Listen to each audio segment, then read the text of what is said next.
Good morning, good afternoon, everyone. Thank you so much for joining us.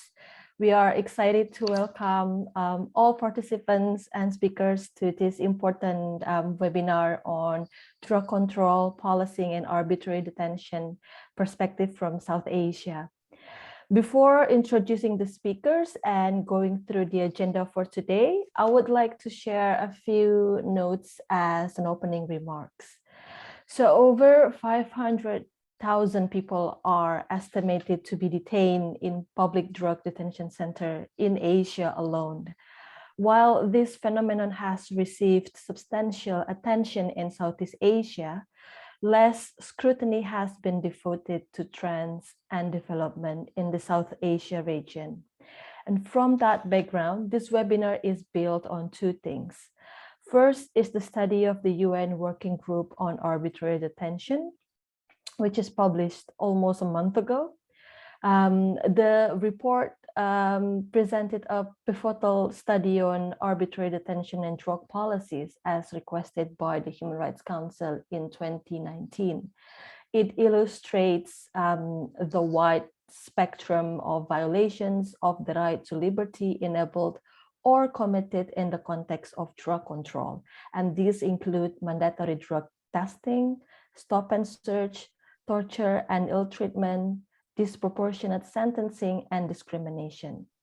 In this report, the working group also focuses on the health and human rights impacts of compulsory drug detention and treatment, and calling on all states to close without delay state-run compulsory drug detention centers and private treatment facilities that hold persons against their will. And actually, the same recommendation was already made by 13 UN agencies, including OHCHR, UNAIDS, WHO, and UNODC in 2012. And it was reiterated in 2020 in the wake of COVID-19 pandemic. And second, earlier today, Harm Reduction International launched a new report on drug control and treatment in Sri Lanka, where we shed new lights on abuses reported in public and private detention facilities, the militarization of drug control, and the interlinkages between drug law enforcement, poverty, and incarceration, which you can find on our website. So on this webinar, we will discuss key issues and the intersectionality between drug control, policing, and arbitrary detention in South Asia. Throughout the webinar, our excellent speakers will highlight experiences from their respective countries as well as from the region and identify opportunities for positive changes. I am honored to welcome our distinguished speakers. Our first speaker is Ms. Priya Gopalan. She is a member of the UN Working Group on Arbitrary Detention, and she will talk about key findings and recommendations of the working group report with a focus on reported trends related to the South Asian region. The second speaker for today is Ms. Ambika Satkunanathan, who is an OSF fellow and the author of the report on drug policy in Sri Lanka that I mentioned earlier. Ambika will discuss about arbitrary detention, policing, and militarization in the context of the ongoing war on drugs in Sri Lanka. And last but not least, Ms. Tripti Tandon, our third speaker, who is a prominent human rights lawyer from India. She is also the deputy director of Lawyers Collective. We'll talk about drug rehabilitation in India, the impact of compulsory drug treatment, and on health-centered alternatives to compulsory rehab and incarceration. For your information, we had a last-minute cancellation from Mr. Anand Grover, who could not join the webinar today due to a conflicting schedule. So I reached out to Tripti yesterday, very last minute, to speak on this webinar, and she has kindly agreed to speak. So I'm very grateful for that. And by the way, my name is Ajeng Larasati. I'm the Human Rights Lead at Harm Reduction International. I will be your moderator for today's webinar. So thank you, Priya, Ambika, and Tripti for joining us today. I am looking forward to each of your sessions. After Priya's, Ambika's, and Tripti's presentation, at the end, we will have a Q&A session where participants can ask their questions. I would encourage all participants to post your questions on the Q&A box. You can find it on the below. You don't have to wait until the end of the session to post your questions. So feel free to post it as we go along.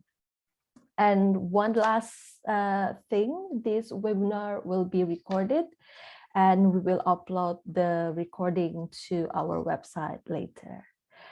So without further ado, I would like to welcome Ms. Priya Gopalan to deliver her presentation. Ms. Priya, the floor is yours. Thank you very much, Ajeng. Good afternoon, good morning, good evening to all. On behalf of the Working Group on Arbitrary Detention, I thank the organizers of this excellent event for extending the invitation to the Working Group to introduce its latest study on arbitrary detention relating to drug policies prepared by the group at the request of the Council. Through these studies, dear participant, we therefore hope to provide further guidance to states on the practical measures to prohibit arbitrary detention in the context of drug policy. Now, let me now dive straight into some of the main findings and recommendations of the study. The working group notes that punitive drug control laws and policies continue to be used in many states, despite being ineffective in reducing drug trafficking or in addressing the non-medical drug use and supply. Such policies have resulted in the increasing use of arbitrary detention in the context of drug control, with people who use drugs being particularly at risk of arbitrary detention. Now, the so-called war on drugs has resulted in further increase in detention and imprisonment for drug-related offenses.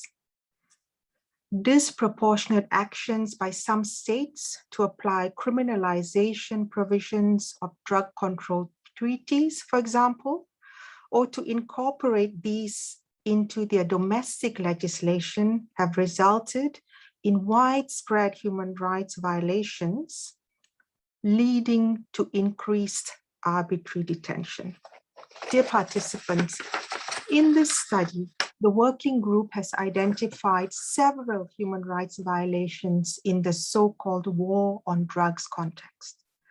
These include interrogating suspects under the influence of drugs and subjecting persons to testing without consent or a judicial warrant, the overuse of prolonged pretrial detention, lasting in some instances for months or even years, and physical or psychological violence towards detainees, including the withholding of substitution therapy from drug-dependent suspects.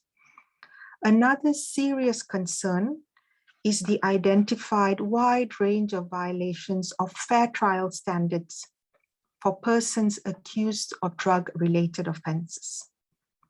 Furthermore, disproportionate sentences for drug-related offenses, often accompanied by the ban on parole or amnesty for those convicted of drug-related offenses in some jurisdictions, contribute to prison overcrowding and certainly call into question the compliance with international standards requiring respect for the dignity of persons deprived of their liberty. Dear participants, the working group also notes that the imposition of the death penalty for drug-related offenses and the misuse of drug control to silence human rights defenders, journalists, and political opponents is incompatible with international standards. In light of these findings, the working group recommends that states decriminalize the use and possession of drugs for personal use. This includes the possession of associated paraphernalia and the release of persons detained only for drug use or possession for personal use, the review of their convictions and their records expunged. We encourage states to review procedures relating to detention, arrest, search, testing, pretrial detention, trial, and sentencing in order to address situations enabling arbitrary detention and other human rights violations. For example, abolishing the mandatory pretrial detention and mandatory sentences for those convicted of minor drug-related offenses to ensure alternatives to incarceration and ensuring proportionate sentencing for drug-related offenses through amending relevant legislation and sentencing guidelines. These also figure prominently amongst the working group's recommendation.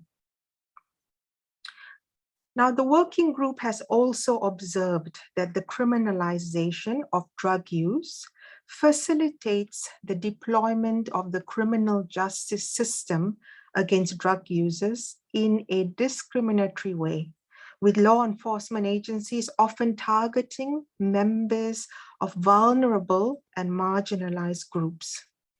These include minorities, indigenous people, women, people with disabilities, persons with AIDS, lesbians, gay, bisexual, transgender, and intersex persons.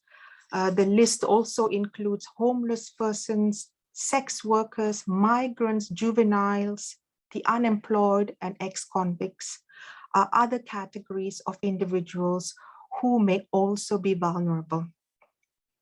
The working group therefore recommends that states address how the justice process approaches specific groups that may be the object of discrimination in order to stop their targeting and the disproportionate drug control enforcement efforts. States are also encouraged to protect the rights of indigenous people to produce crops and plants that they may have traditionally grown for their religious, medicinal, and customary purposes, and ensure that such production is not criminalized. States should not take punitive action against subsistence and small-scale farmers who produce illicit crops, but instead should work with them to develop alternative income sources from alternative agricultural crops. Another aspect of the study I would like to highlight is the working group's recommendation concerning healthcare for drug users in detention. The study has revealed the insufficient availability of harm reduction services and drug treatment for drug-dependent persons in detention. Only 56 states provide opioid substitution therapy in prisons, and when provided, it may be available only to a limited percentage of inmates. In this regard, the working group has found that despite the evidence in terms of the lack of effectiveness of compulsory treatment, the practice of confining people who use or who are suspected of using drugs against their will in state-run or private compulsory drug treatment centers is still widespread and indeed can give rise to arbitrary deprivation of liberty. Similarly, courts often coerce defendants with a choice between imprisonment and drug treatment. The working group considers that emphasis should be placed on harm reduction while addressing the social and economic vulnerabilities and follow-up procedures. We recommend that specifically trained healthcare professionals and appropriately trained social care professionals should be solely responsible for the treatment of and care for people who use drugs. In the view of the working group, the shift from punitive to a supportive approach should be translated by making drug treatment voluntary and based on informed consent. All compulsory drug detention and treatment centers should therefore be closed and further admissions stopped. Instead, and I emphasize, voluntary, evidence-informed and rights-based health and social services should be made available in the community. Dear participants, the working group will now turn its attention to disseminating the study amongst the widest possible range of stakeholders and invite initiatives in supporting further dissemination and the implementation of its recommendations. In conclusion, we are ready to work with all stakeholders, including civil society, in regard to the dissemination of the study and the implementation of the recommendations contained in this study. Finally, I would like to urge all stakeholders to take an active role in disseminating the study to uphold the common duty we all have to prohibit the there's a bit of an echo, to uphold the common duty we have to further the effective implementation of the prohibition of arbitrary detention in the context of drug policies. Thank you. Thank you so much, Priya, for your important presentation. It's civil society. We are very happy with the report when it is launched, and I personally think this is a very important report that could strengthen our future advocacy. I do have one follow-up question, if I may, based on your recommendations. You mentioned about inviting all stakeholders to disseminate and implement the report. And we know that by stakeholders, there are many actors, basically. What would be your recommendations for civil society to not give pressure to influence their government, the National Human Rights Institution, for example, to be willing to read and disseminate and at least talk about this important report in the national level? Thank you for your question, Ajeng. I think in these areas where there are multiple stakeholders and actors that are necessary to achieve the outcome that we intend to have, as you rightly point out, civil society actors have a huge role to play in this regard. And this could relate to interacting with your local governments, but more specifically with the specific entities, I think, within the government that address these issues.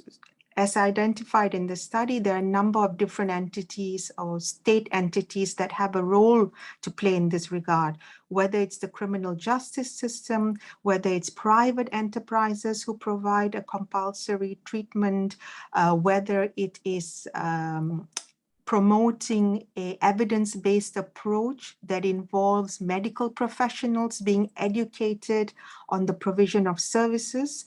So my suggestion or my viewpoint would be that the intent or the aim should be to engage as wide a range of stakeholders within each state and within the government in relation to different governmental bodies that can play this role. I mean, an obvious example would be national human rights institutions, for instance. But to underline or highlight the point made, there are a variety of entities that have a role to play. And as civil society, I think it would be excellent if each of these entities could be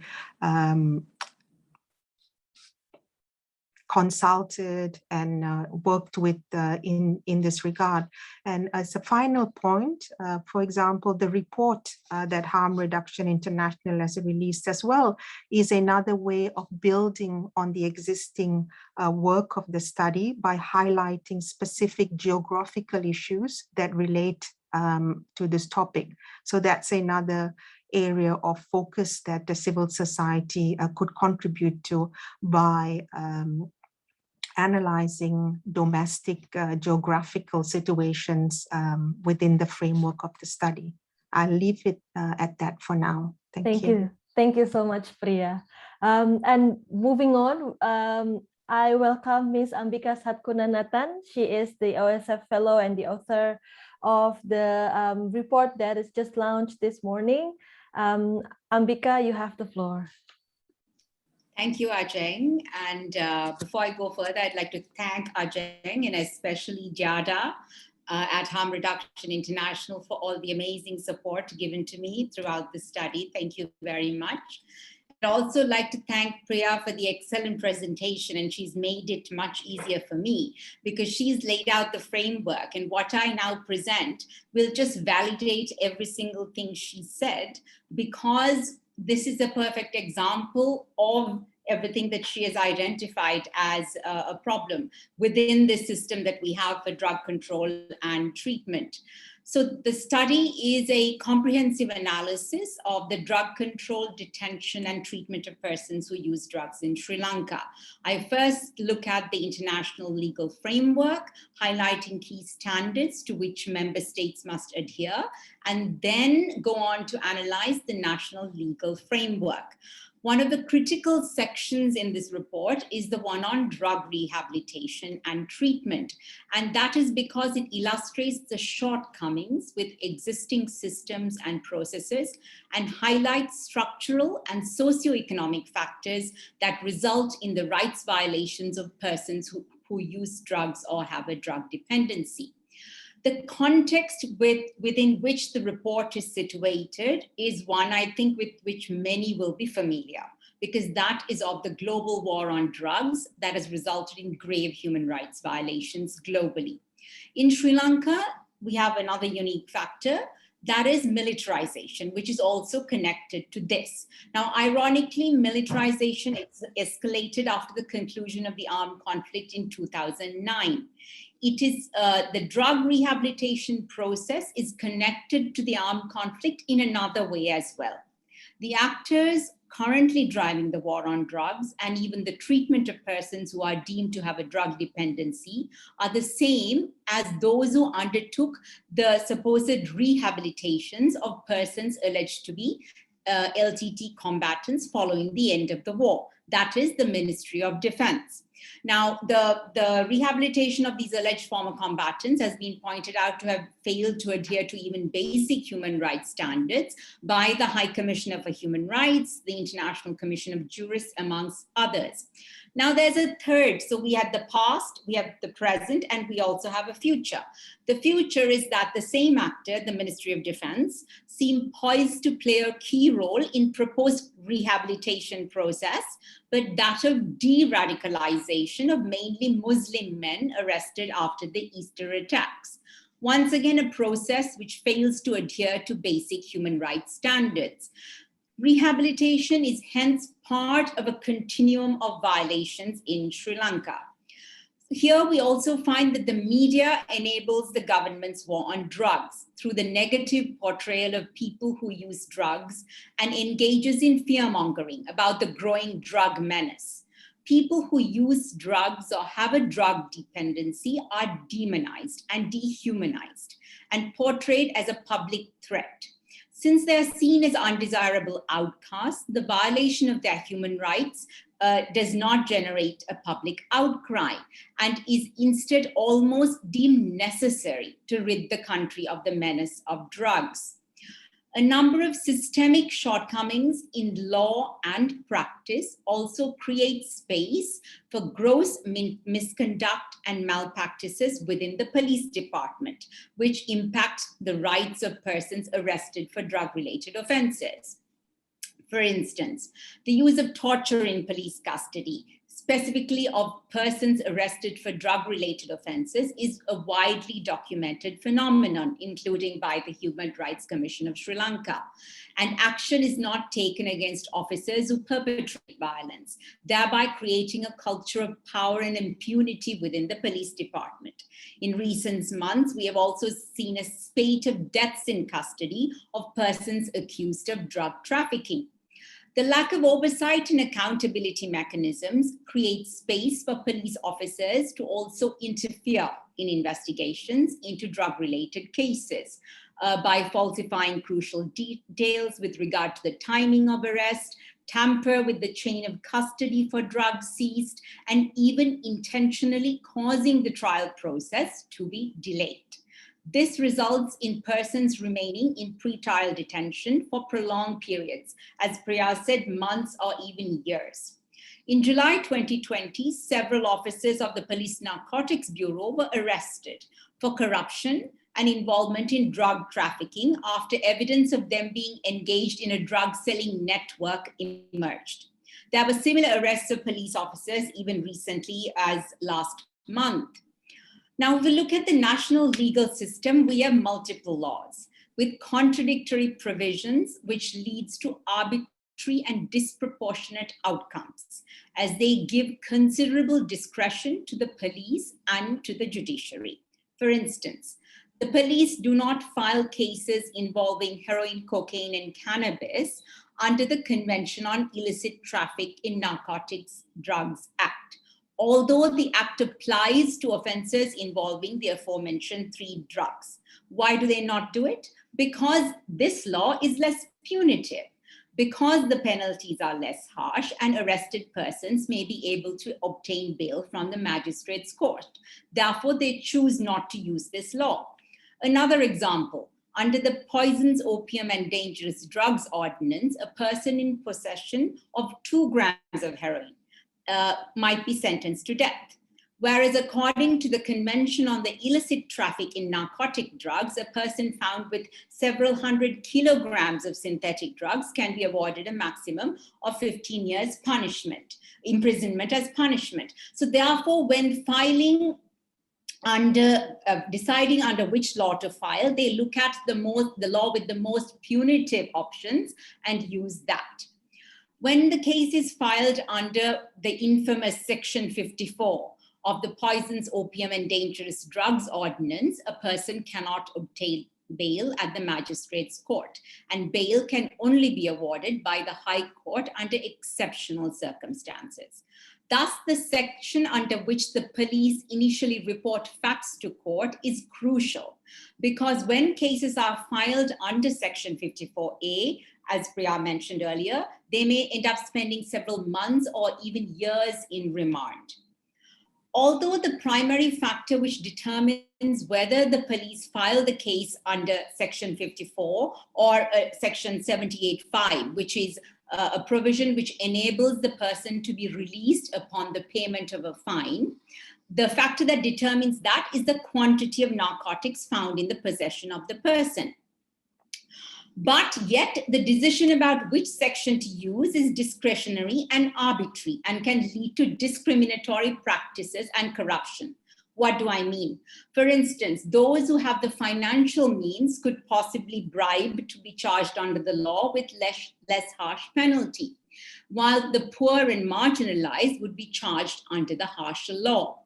Another point to note is that the bail being dependent on the quantity of drugs found and the time spent by a person in remand rather than the relevant individual factors of the case, contravenes international human rights standards, including the right to liberty and security enshrined in Article 9 of the ICCPR.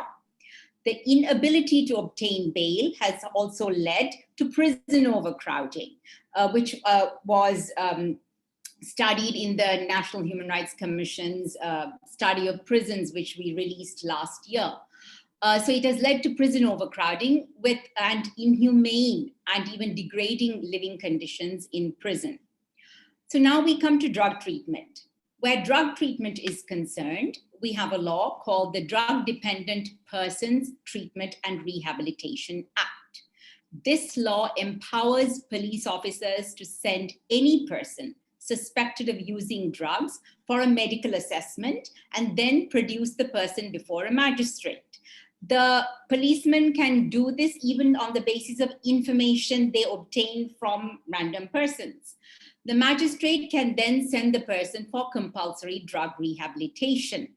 But either on the basis of this medical assessment of drug dependence or as a punishment for an offense under the Poisons, Opium and Dangerous Drugs Ordinance.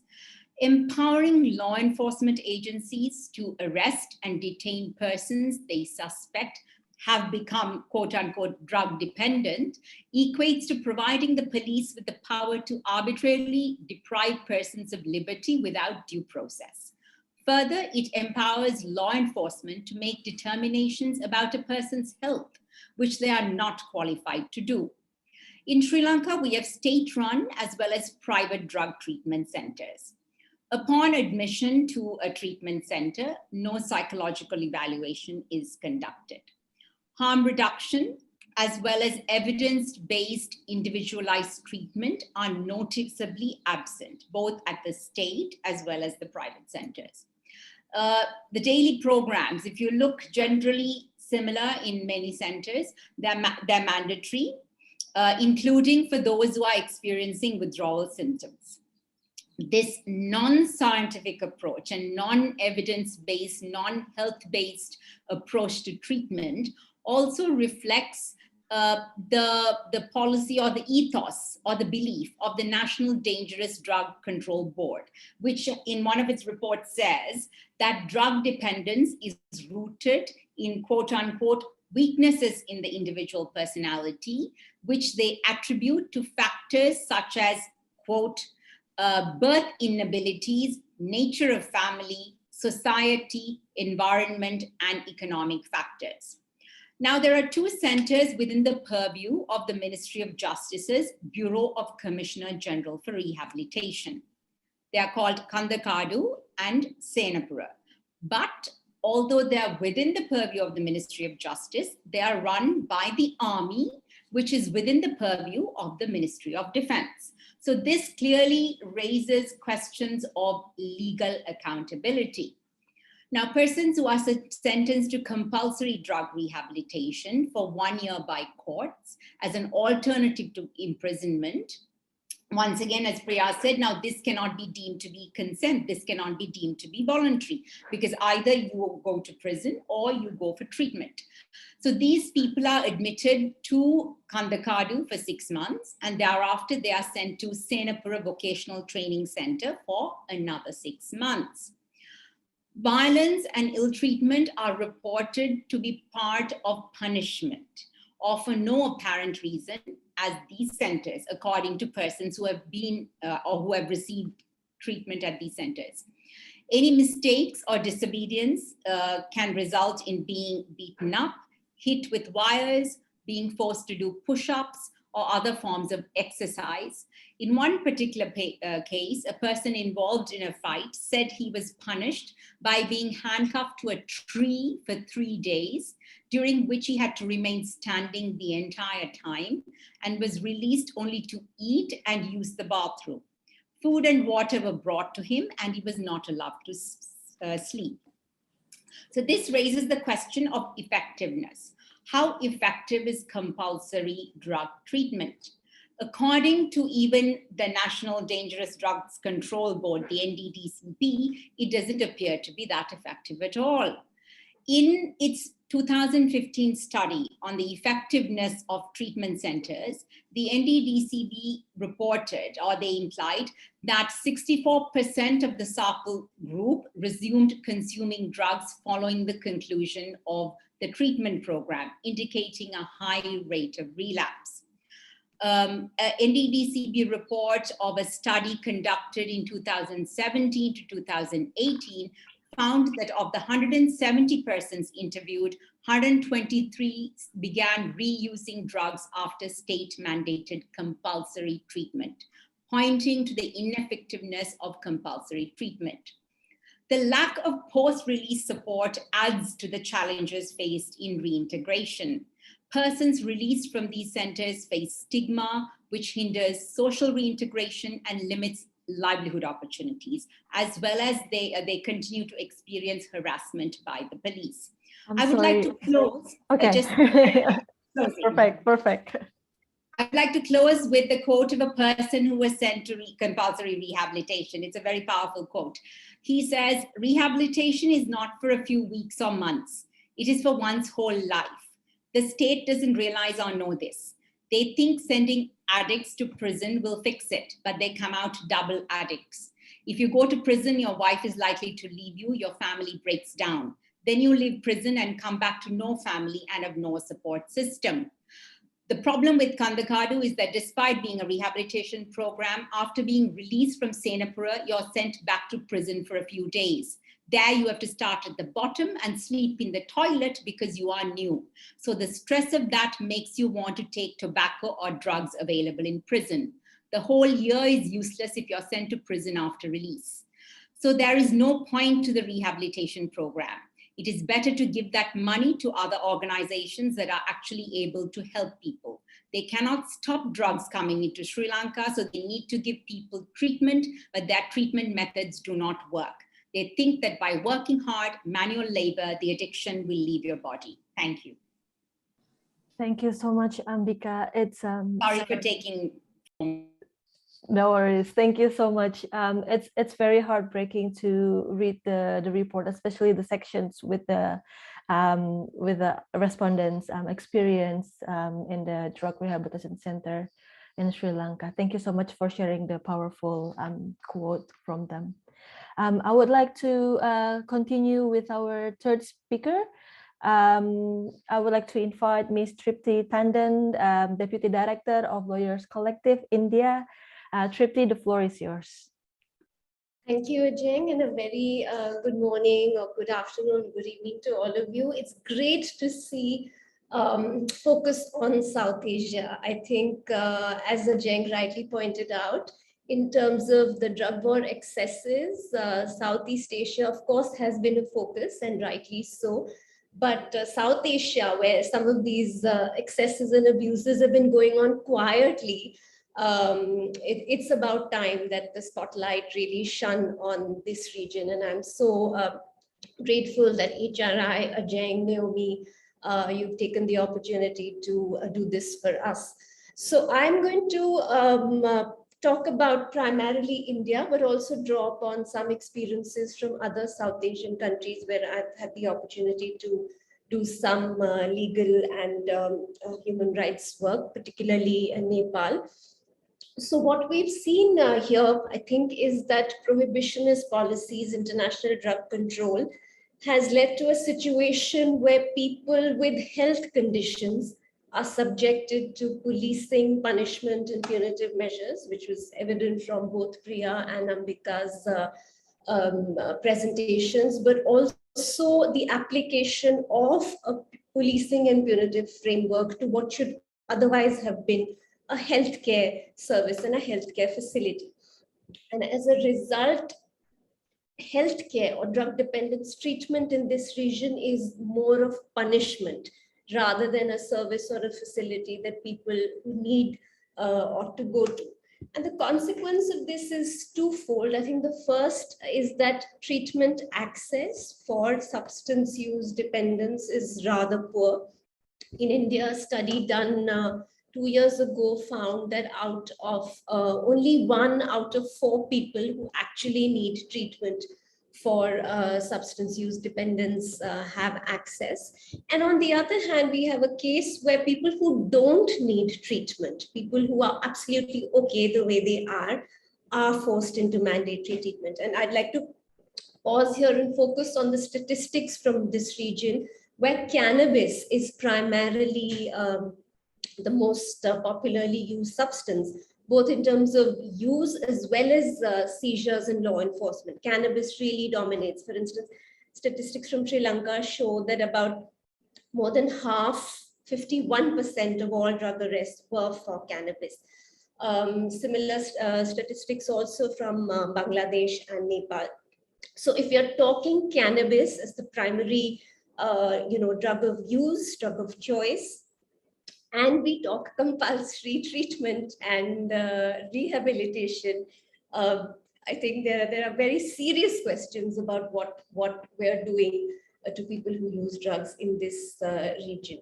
So coming now to just some of the legislative features of drug policies here in India and in some parts of South Asia. I think most countries here criminalize the use, consumption of drugs. And I know Nepal even criminalizes the state of being addicted to drugs.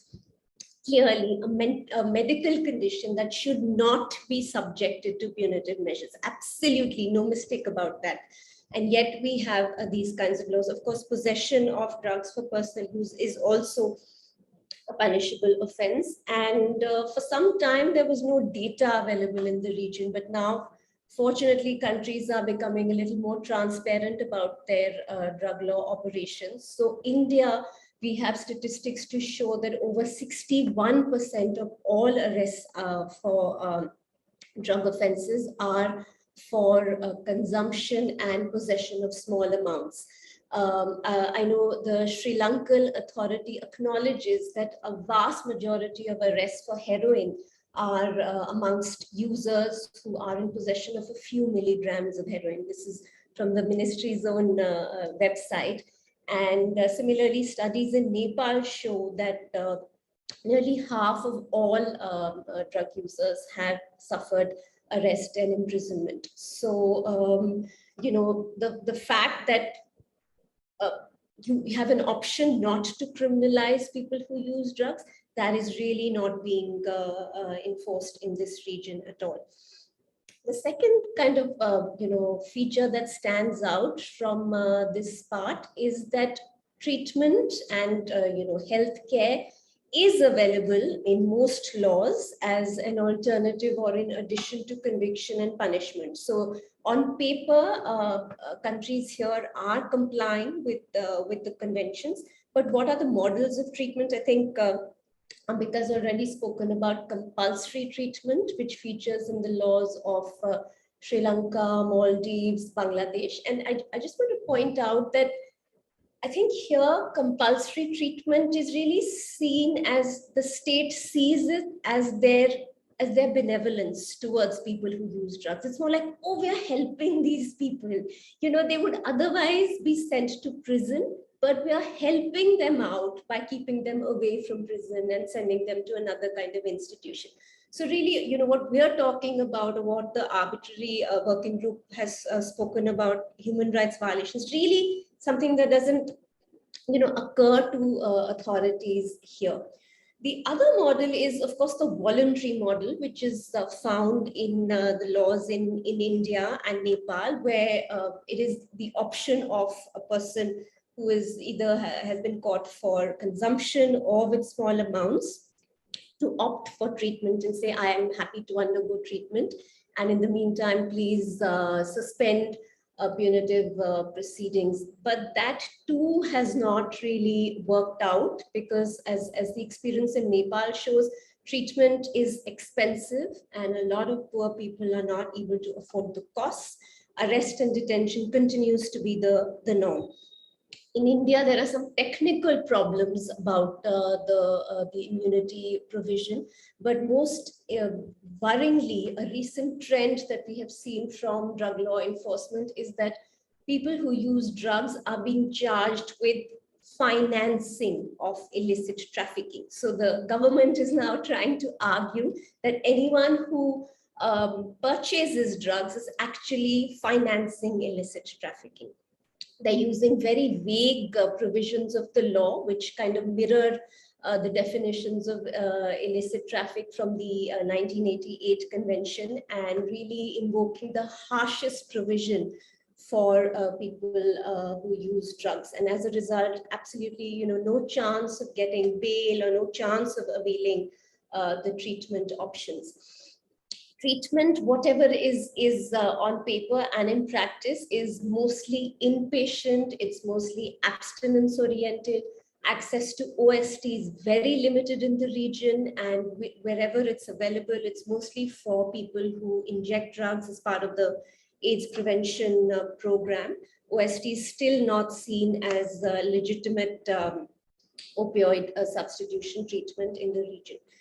A third kind of treatment that we see practiced in this region, which I think Ambika also spoke about, is this treatment by private actors. So this is treatment which is not in the criminal justice system or in the official system, but these are just de-addiction centers which operate in the community. You don't need any permission to start such a facility because it's not seen as a health service. So the health regulations don't cover it. It's also not typically part of the drug law, because the drug law is more enforcement oriented, and treatment provisions have really not received the kind of attention that they need to. So these are fly-by-night centers that operate purely on commercial basis.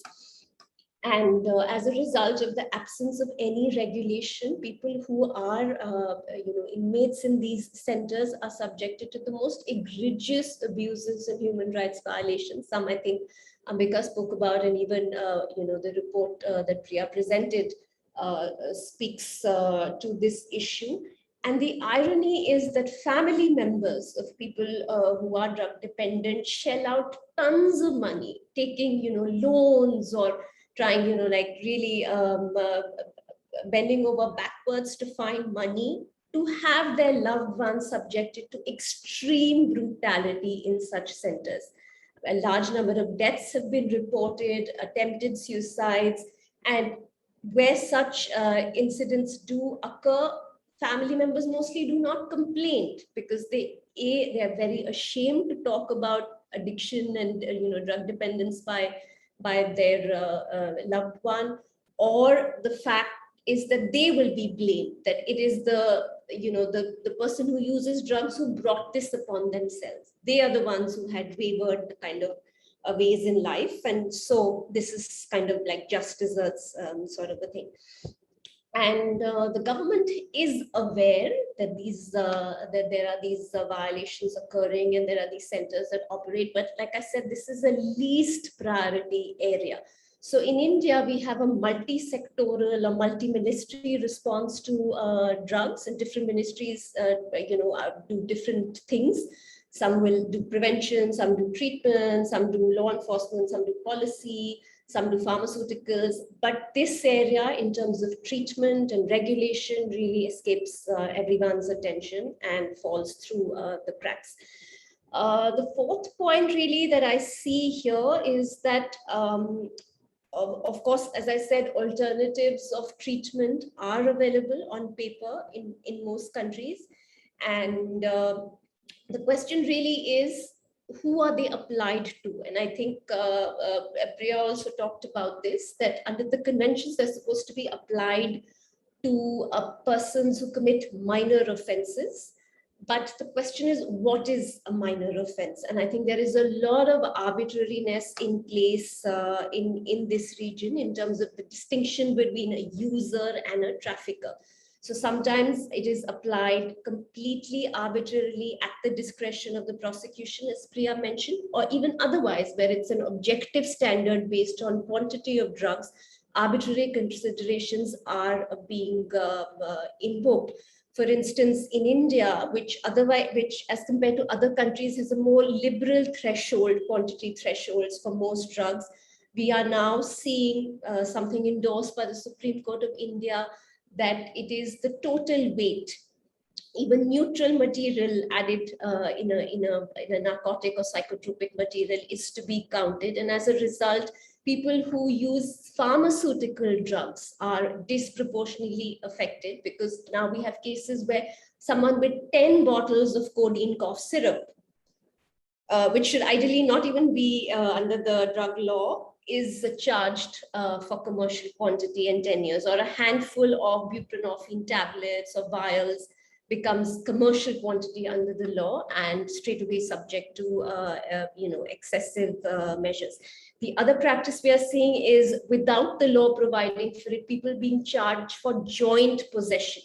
So individually, I will have small amounts on me, but together, if I am with friends or with peers, all of us together will be charged for commercial quantity and joint possession. And really, the last point I want to make is that while we talk about in our drug policy reform world, we talk about promoting treatment as an alternative. It's helpful for our work around decarceration, around proportionality, but unfortunately, this doesn't look at the issue from a right to health perspective. Rather, the way that these alternatives have been applied in legislative models in India and South Asia, it has resulted in the violation of the right to health in terms of denial of treatment to people who need it and forcing it on those who don't need it. So I'll stop here. Thank you so much, Tripti. Thank you so much. Your point on private centers actually linked to one of the questions that we received from the participants. And this is also an open question for Priya and Ambika as well.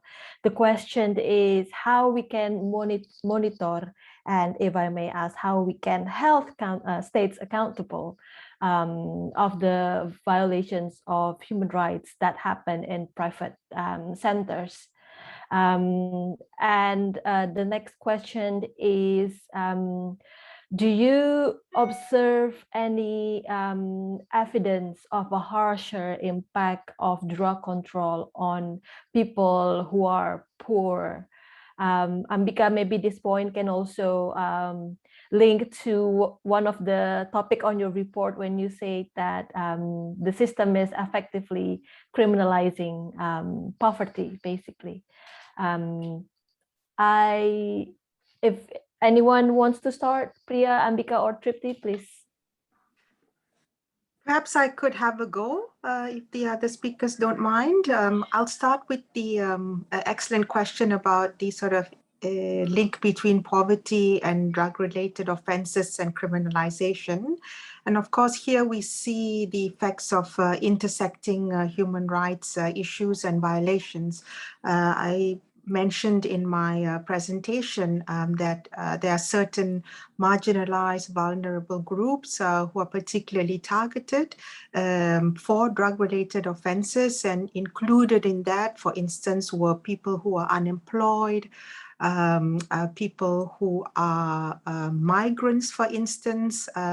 And we can say that, in these two categories, for example, there's clearly a link between poverty and their membership within these groups.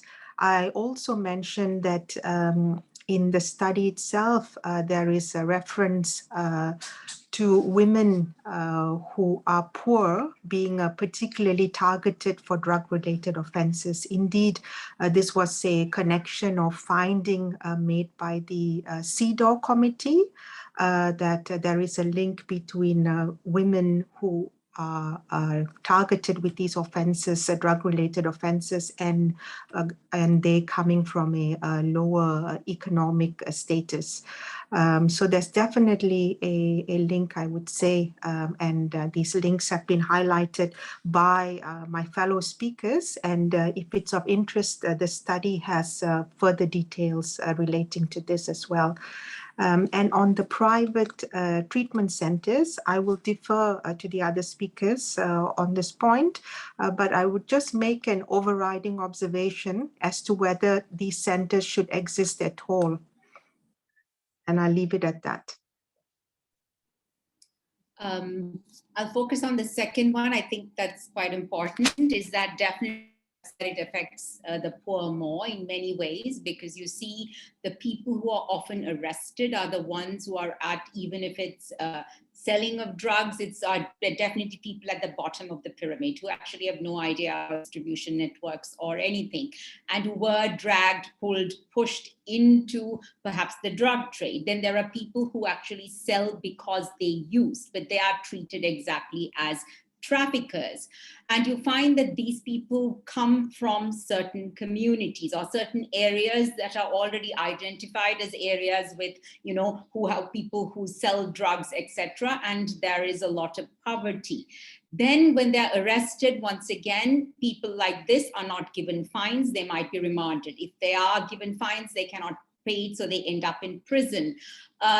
Then you also find, I mean, this appalling example that I heard of just this morning is that in a certain province here, that there are certain villages that have been identified as villages of people who sell drugs, are involved in drugs. So apparently the government official, when deciding on the provision to help kids in communities, you know, with Zoom and trying to help provide support services, had said, well, no need to actually give those particular villages.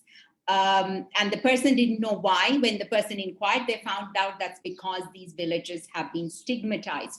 During the prison study, we also found many women had been drawn into the drug trade because of their male partners. Once they were arrested, they were abandoned by their families or partners, and they could not even afford to get legal representation, thereby languished in prison. And even after they come back, less support, because once again, you don't have the financial resources. So I think at every point, yes, poverty does matter, and they are the ones who are most affected. So I'll perhaps speak to the question of regulation of private centers first. In India, we have tried to do this through the courts, the court process here, and different litigation strategies have been employed. So in the states where there is a very severe problem of drug dependence, and there was a war on drugs kind of a thing going on, that's the state of Punjab. Where a lot of egregious violations were being reported. We approached the High Court of that state, saying that the state government has not provided rules to regulate such centers, and the court did direct. Of course, courts here can't directly tell the government or the parliament to legislate, but through indirect means, such as through setting up a committee, setting out standards and this and that, we did manage to get the two states of Punjab and Haryana to draw up regulations, which were really the first in the country. In some other states, people whose loved ones have been detained in such centers and subjected to abuse have approached the court through the writ of the habeas corpus method, saying that they are in illegal confinement. And that has also triggered, alarm from the judiciary. This happened in Delhi, where people complained that, my family members in this center and I have no contact with them, and, so on and so forth. And then the court again took note of this issue and set up a committee, which then devised standards. But really the question we are facing is that these should be health and human rights oriented standards. So what is the best legislative model to have this? Should it be done through the drug law, which really isn't the best place to talk about health and human rights standards? Or should it be through the clinical establishments, the healthcare law, which so far has really neglected drug dependence treatment as an area of healthcare? A third option seems to be the Mental Health Care Act, which is in India is quite rights-based and quite progressive. But then that carries the whole stigma of drug dependence being a mental health care condition, and applying some excessively medical standards to something that really doesn't meet that. So that's where we are there. And on the question of poverty, I just want to say that, unlike other countries, Europe and America, where through studies, we have been able to see a clear connection between race and enforcement of drug laws. My hunch is that, of course, a lot of it is poverty driven in this area, but unfortunately, there are no studies. We know anecdotally, but we haven't really studied this issue from a proper scientific perspective. But a study like that, if it's done, would certainly show that poverty has a huge role to play in people's involvement with drugs. Thank you so much, Priya, Ambika, and Tripti, for your wonderful answers. We have one more question, and I think it speaks about next step, like where do we go from here? The question is especially for Ambika and Tripti, you come from a very legal human rights background as the activists, as lawyers. Do you have any suggestions for drug reform advocates to talk to and influence other human rights lawyers who haven't been in touch with drug policy issue, to encourage them to be part of the drug drug policy advocacy?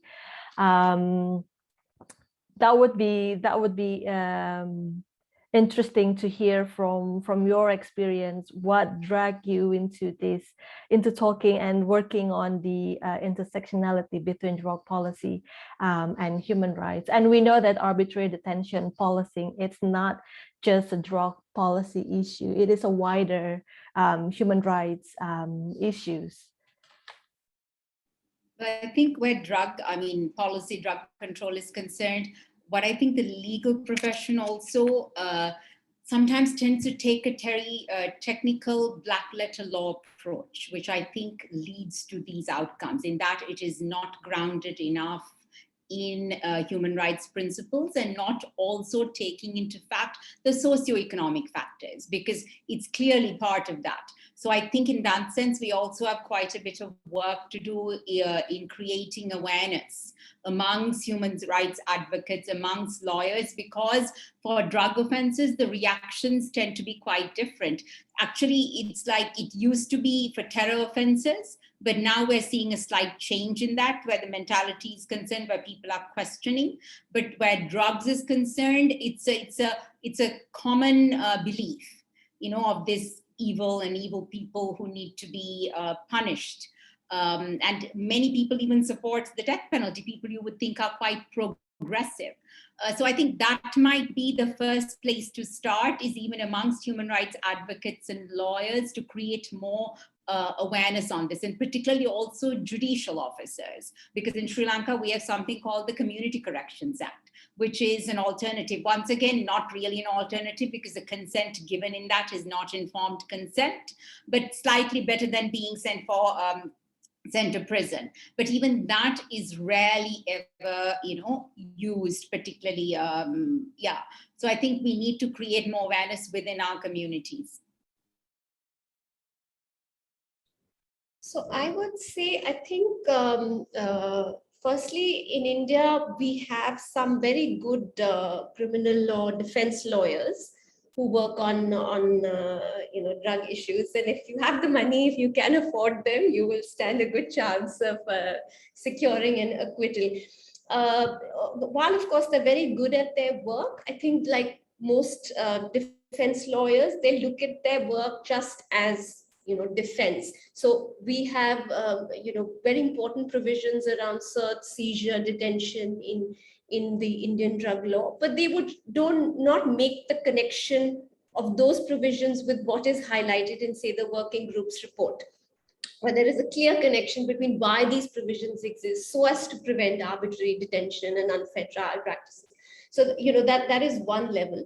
The second, I think, is that our courts really, if Indian courts, the Indian Supreme Court is considered fairly progressive on a large number of things. And, a lot of our reforms have actually come from judicial decisions. Unfortunately, our court is very, very closed and very, very biased and prejudiced in terms of drug issues. We've had progressive judges saying poverty is not a mitigating factor. Drug offenses are worse than murder. Each time you argue a drug case, you're kind of faced with that. So I think the judiciary really, which has been heralding reforms in other areas, is proving to be a barrier in India. And I think the third is that mostly for this region, there are so many competing human rights issues. As we've seen in the work around the UPR, there's women's equality, there's issues around caste, religion, minority rights, disability, LGBT, freedom of expression, so many things that drug issues really compete with all of these other priorities for the region, and maybe then not considered that important, and therefore are not flagged in some of the international and UN documents that come out of this region. So yeah, I think these are really the barriers that we face that I'm sure we'll overcome. Thank you so much, Ambika and Tripti. Priya, can I check if you want to add on this point? I think just to make a final point that in the excellent points made by Tripti and Ambika in terms of local implementation and what can be done domestically, whether it's working with the judiciary, whether it's general social awareness around issues relating to drugs and poverty and intersecting violations. All of that, these points that have been made, I think tie very well with the question that you asked me up front at the beginning of this section, Anjeng, that, what role can civil society actors play? And I think both speakers have very eloquently set out the diverse roles that civil society actors can play in terms of influencing the various state actors that have a role to play in this regard. And I think the larger point we take away from the discussion as well is that this whole issue is very much enmeshed in other aspects of our perceptions relating to drugs, of socioeconomic issues, sort of broader human rights issues to do with how we perceive a violation and how that perception needs to be addressed in relation to drug users and the stigma, and equating drug-related offenses with terrorism-related offenses. All these sort of identity-related issues as well, I think, is another challenge that we face in this regard. But as the other speakers have also highlighted, there's a ways and means in relation to addressing these issues. And from the working group side, our intent is certainly to disseminate the study within other UN organizations that are involved in drug enforcement or drug-related policies, to use it as a means to engage with states, especially when we are participating in country visits with states. So from our side, it's going to be a tool for engagement with the various stakeholders in terms of continuing this conversation. So I'll leave it at that. Thank you so much. With that answers, unfortunately, I have to wrap up our webinar today. Thanks again for the wonderful speakers for your presentation. It's very enlightening for me to listen to you, and I hope the participants also feel the same way as I do. And thank you so much for everyone who's joining us on the webinar today as well. I wish you a good day for the rest of the day, and see you in the next webinar. Thank you.